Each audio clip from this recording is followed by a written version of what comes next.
Adam Schefter went on ESPN Milwaukee and spoke about Rodgers' decision and the long wait. Let's take a listen. First of all, they both need each other right now, frankly. And that's if Aaron wants to play, which I'm not convinced yet that he does. Until I hear him say, I want to play, then I can tell you people are asking that question about whether he wants to play. Like, it's come up.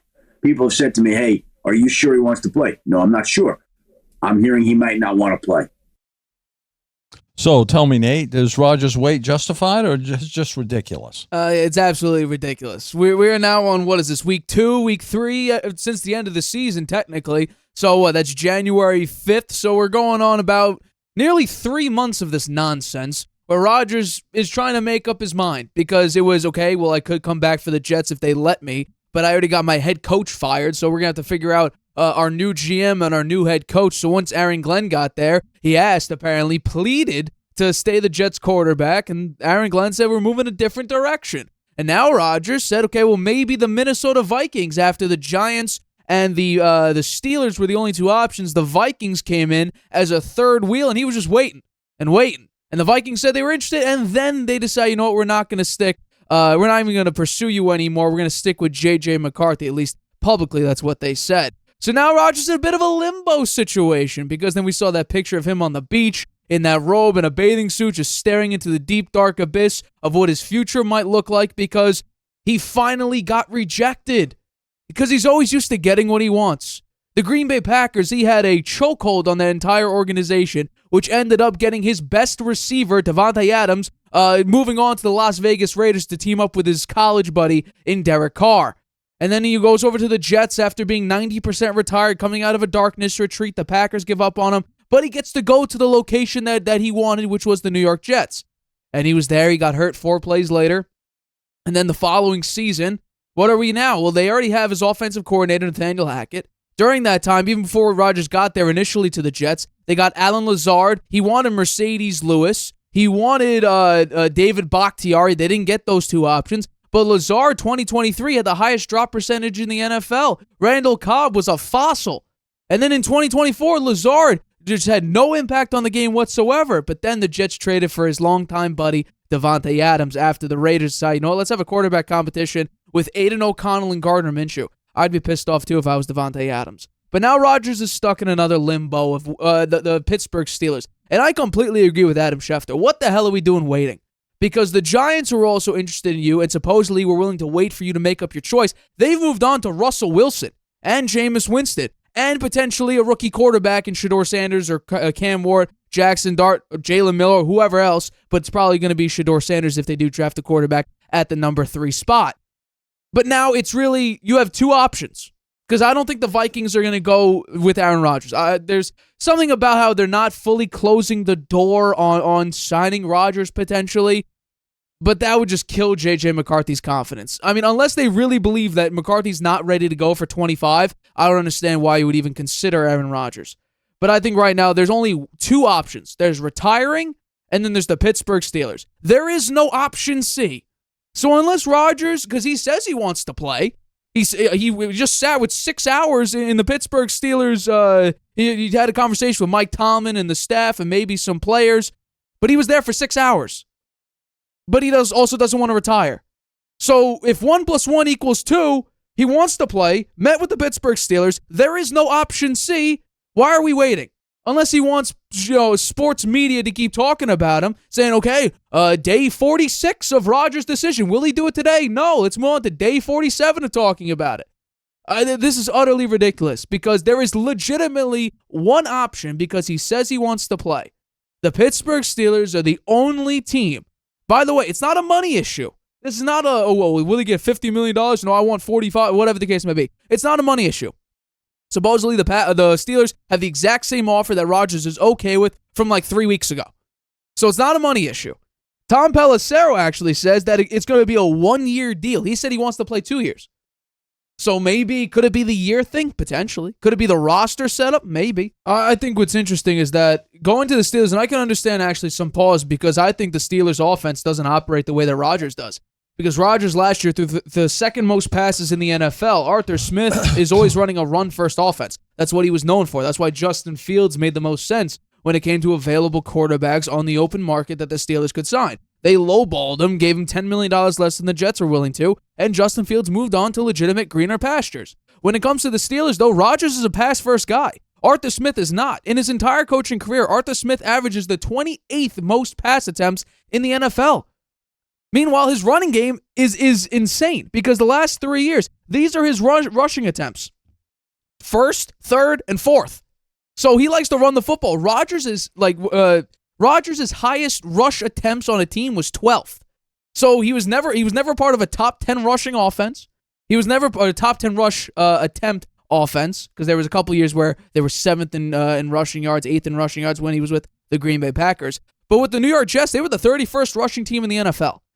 So if Rodgers wants to go to a system that's not fitting him, I can understand why we'd have some pause. But at this point, if you went there for 6 hours, you say you want to play, it's the only team available, unless you want to wait it out and just hope and pray that a team loses a quarterback, a contender loses their quarterback, well, then that's the only way that I could, rationale this, where it's, okay, you're waiting for a team to lose their starting quarterback. And if you're waiting for that, the likelihood that that's going to happen, my guess would be pretty low, especially on a contender. Because you look at the contenders that we saw last year. How many of their starting quarterbacks got hurt and missed significant amounts of time? I'm going with not many, if any. So I think this is a bad idea. And besides, going to the Pittsburgh Steelers, this is why I'm going to say that Rodgers should just retire. Because he says he wants to play, I don't think he should. The Steelers' unit rankings, while they're good in wide receiver and tight end, 7th and 10th respectively, the running back group is ranked 29th in the NFL, and their offensive line is ranked 25th. Rodgers in pressure, he's not mobile anymore. He's now strictly a pocket passer. He does not have a lot of mobility left. And what about their opponents that they play next year? They play the Ravens twice, the Bengals twice, the Lions, the Chargers, the Packers, the Vikings, the Bills. If you take a look at the projections, they average a 36.8% win probability against all those teams. So the chance that he's going to find success in Pittsburgh, my guess would be pretty low. In fact, the projection is the Steelers are going to average about 7.5 over-under wins. And if we take a look at the win probability of each of those matchups, if we take a look at everything with 50% win probability and higher, the Steelers end in a 5-12 record. I don't think that's necessarily a place that Rodgers wants to go to. And in fact, the Steelers have set a soft deadline, as they call it, for April 21st, which is a couple days before the draft, and that's when off-season workouts start. So, and supposedly, reportedly, they're interested in Jalen Milroe, which I think will be an absolute reach at pick 21. But this would be like a Kirk Cousins situation where you sign a veteran quarterback, you draft a rookie, and then you figure out who's best. Maybe you bench Rodgers halfway through the year if he's not performing at a high enough level for you. But I think right now, no. I mean, I've said this now for a couple weeks. At this point, he's waiting. I don't understand why he's waiting, but this is an offense that does not fit Rodgers because it's a run-first offense, and Rodgers loves to get his numbers. He loves to be conservative, get that high touchdown to interception ratio and keep that going. I don't think he's going to hand the ball off because I think everybody would acknowledge that Breece Hall is a perfectly acceptable running back. They barely used him. Yeah. I have a question for you, Nate. Yeah. It's a little off the direct topic of Aaron Rodgers, but Sure. Do you think there's a philosophical difference between Arthur Smith and Mike Tomlin? Because they started the year with Justin Fields last year. They went 4-2, running the ball a lot. That was their moniker. They were going to run, and they did. Justin Fields is a running quarterback. It set up the pass for them, and his passing was okay. It wasn't great, but then they benched him. They benched him. They were 4-2, and they benched him for Russell Wilson, who who switched the offense around to more of a passing attack. What's the story there? I don't get it. Well, I'll say this right now because Justin Fields averaged 16 pass attempts. Russell Wilson basically doubled that. And that's because Justin Fields didn't have a lot of touch on his deep ball. Russell Wilson is regarded as one of the best deep ball throwers in the NFL. But that's because he would use his mobility to roll out when the pocket collapsed and throw a deep ball. Russell Wilson doesn't have that mobility anymore. I think it's right now you're going to give the veteran, like Mike Tomlin said from day one, he had the pole position to be the starter, and Mike Tomlin said he would be the starter. Yeah. And then he ended up getting injured. That's right. So I think you were just doing it out of respect. But I mean, that doesn't make sense. They do it out of respect. I mean, they lost the He last literally 5 did it. games of the season. and that's where I thought you should have at least played Justin Fields more than I think you played 3 total. Yeah, snaps? now they lost Justin Fields. Correct. Yeah, I think they made a big mistake here. I think they put themselves in a bad situation, and now they're relying on a 41-year-old quarterback, soon to be 42. Well, he's not even on the team come in. anymore, though. Yeah, but right they're now relying on Mason they're, Rudolph. No, they're relying on him to sign and come play for them. Without him, that's right. It's Mason Rudolph or Mason a Rudolph. rookie. Yeah. Yeah. Well, and I do think that's a bad thing. But I think Arthur Smith, and this is what's funny, Arthur Smith and Russell Wilson reportedly had problems. I can understand that. I can completely They understand. have a different philosophy. But then if you put in Rodgers, that's a big question. Whose offense is going to be Rodgers? Is he going to want to call his own plays? Because he's known for audibling at the line and not even listening to his offensive coordinator's plays. Is he going to do a more pass-first offense, which Arthur Smith historically has never done? Because if you take a look at the highest amount of pass attempts Arthur Smith has ever done in a single season, it's 19th in the NFL. He's had 2 years where his passing game has been the second lowest in the NFL.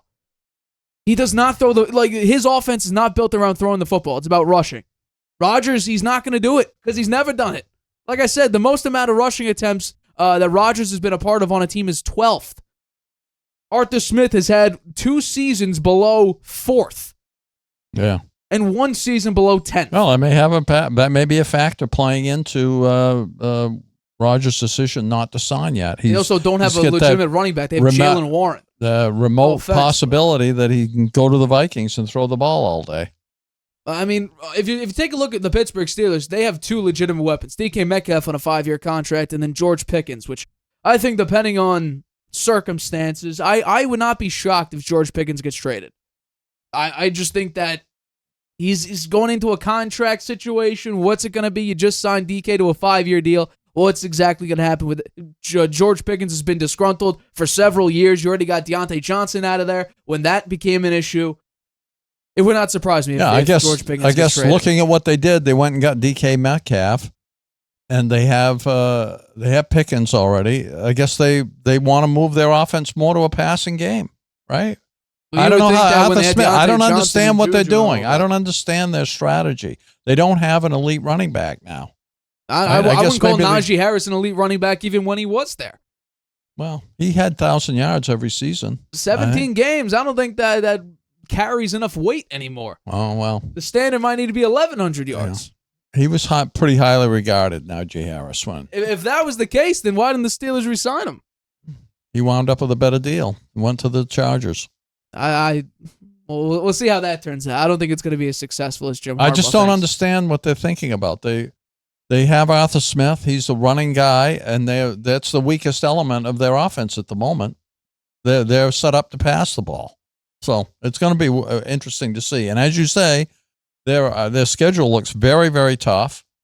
The odds say that they're not even going to make the playoffs this year. That may be weighing on Rodgers as well. But we'll have to wait and see.